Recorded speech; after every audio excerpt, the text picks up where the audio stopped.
Good afternoon to all of my students. After a long gap of period, I am here again because of some circumstances. I could not give you the regular lessons, but today I can promise that I will be regular before you. प्यारे बच्चों, बहुत लंबे समय के बाद आज मैं आ रहा हूँ। कुछ कारणवश आपको लेसन नहीं दे पाया, लेकिन आज से हम फिर इसको रिज्यूम कर रहे हैं। रिज्यूम करने से पहले मैं बता दूं कि 11वीं और 12वीं की परीक्षाएं अब बिल्कुल ही निकट हैं। We are approaching near the CBSE boards examination and 11th examinations. सो अब तैयारी करने का टाइम है और आज मैं लेकर आया हूँ 11th क्लास का एक लेसन। पोम है हॉर्नबिल क्लास 11th की the laburnum top by Ted Hughes. Laburnum top बड़ी इंपॉर्टेंट पोम है और 11th क्लास के लिए टेड हैचिस ने लिखी है। सबसे पहले हम आपको बताएंगे इस पोम की क्या थीम है। देखो, अगर हम बात करें तो ये स्पिरिचुअल थीम है। पोम कुछ कह रही है, मैसेज क्या देना चाहती है, आपको एक स्पिरिचुअल मैसेज देना चाहती है ये छोटी सी पोम। और किसके माध्यम से? एक पेड़ के माध्यम से। इस पेड़ का नाम है लैवर्नम। आपने सुना हो ना सुना हो, अमलतास का एक पौधा होता है लैवर्नम ट्री। तो मैसेज क्या देना चाहता है कभी इसमें, ये आपने समझना है। देखो, before we are born it was just silent, the earth was silent, there was nothing for us, we are not in existence. जब तक हम पैदा नहीं हुए थे, इस संसार में नहीं आए थे, क्या था, ये संसार कुछ नहीं था, हमारे लिए साइलेंट है। लेकिन once we are born the hustle and bustle starts. जब हम पैदा हो जाते हैं उसके बाद फिर हसल बसल शुरू हो जाती है, खूब शोरगुल होता है, रौनक आ जाती है, everything is there. But again once we complete our years we again go and leave behind the world as it was. Silent दुनिया थी, फिर बीच में चहल पहल का समय आया, खूब रौनक आई, जीवन जिया, उसके बाद फिर चले गए, फिर जैसे थे वैसे रह गए। ये 3 स्टेजेस का इसमें जिक्र किया है। So this has been explained with the help of a bird goldfinch. In the beginning, we are given a tree laburnum top. सितंबर का महीना है, when the tree shed the leaves and the leaves are yellowing, there is all peace on this tree. इस पेड़ पे पूरी शांति है। सितंबर अक्टूबर का महीना है, पतझड़ होता है, पत्तियां पीली पड़ रही हैं, बिल्कुल एकदम शांत। कभी वहां पहुंचता है, इस पेड़ को देखता है, देयर इज अटमोस्ट पीस। एकदम से हिडल भी नहीं रहा था, सितंबर में वैसे भी हवाएं कम चलती हैं।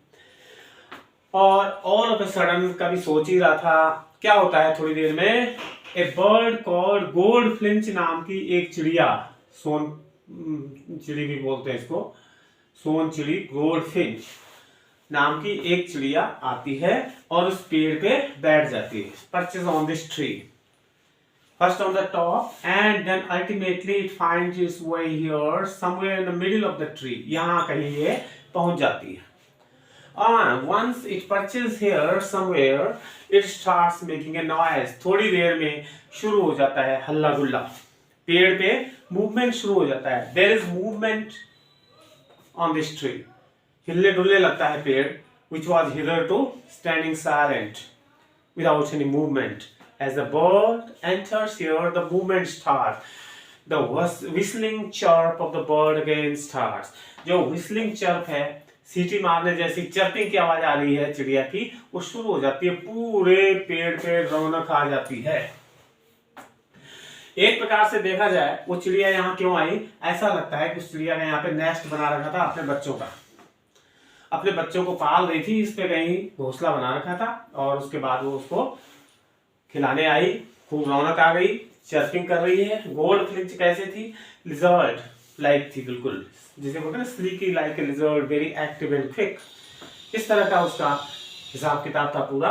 और उसके बाद आपने देखा थोड़ी देर के बाद खूब रौनक जब हो जाती है पेड़ पे, तो चिड़िया वहां से उड़ जाती है और उड़ने के बाद फिर पेड़ पे साइलेंस आ जाती है, वही पहले वाली चुप्पी। तो थोड़ा इसको और बढ़िया ढंग से समझो। पहले क्या है, silent top of laburnum, In the beginning, we are given a tree called laburnum, and this is completely silent. It is all peaceful there. The poet happens to visit here. When he is standing, after some time, he locates that there comes the goldfinch. एक goldfinch नाम की बड़ी चिड़िया आती है, वो यहाँ पेड़ पे आती है, झटके से आती है, पेड़ हिलने डुलने लगता है. The engine of a family. This tree is suppose to be the engine of goldfinch family. इस चिड़िया के परिवार का एक प्रकार का इंजन है. ये इंजन जहां से हमें शक्ति मिलती है, क्योंकि इस पेड़ पे वो रह रही थी, कोई घोंसला बना रखा था, इसलिए यहाँ से उसे ताकत मिल रही थी. फैमिली हमको एक सपोर्ट करती है, फैमिली से हमें एनर्जी मिलती है. Family is our engine. हम इंजन तभी तो चल रहे हैं जब हमारे पीछे फैमिली है. तो इस फैमिली को चलाने के लिए इस पेड़ का भी बड़ा योगदान है.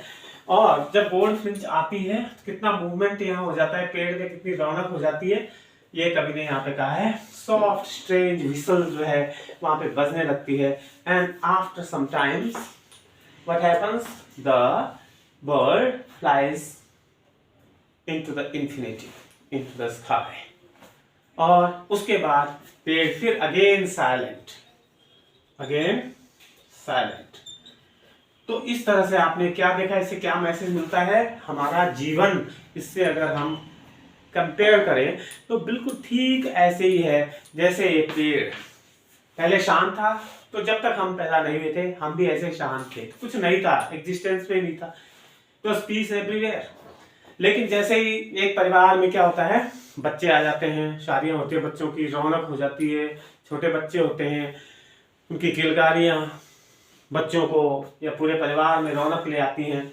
और आफ्टर सम टाइम देखा जाए सांसारिक दुनिया में बच्चों की शादियां कर ली, एक चला गया यूएसए, दूसरा चला गया यूके, बेचारे फिर ओल्ड मैन क्या घर में चुपचाप से पहले की तरह, जैसे पहले था वैसे आज. ये दुनिया का दस्तूर आज हम देख रहे हैं, ऐसे हो रहा है. और इस पोएम के माध्यम से पोएट ने बहुत अच्छी तरह से समझाया है this spiritual message to us. तो ये लाइफ बड़ी छोटी सी है, पहले साइलेंट थी, बीच में रौनक आती है, और एक टाइम फिर ऐसा आता है वो रौनक फिर चली जाती है. आना और जाना, these are two ways of life, coming and going. These are the ways of life. We have to understand this, and ultimately we are left alone. No one is with us. So this is how the world goes. इस तरह से ये दुनिया चलती है. तो इस poem में क्या क्या इंपॉर्टेंट क्वेश्चंस बनते हैं, ये इसके लिए मैं दूसरा आपको क्लास दूंगा. वो क्या होगा, कैसे होगा, उसको नेक्स्ट पार्ट में आपको बताऊंगा. आज के लिए इतना ही. Thank you very much.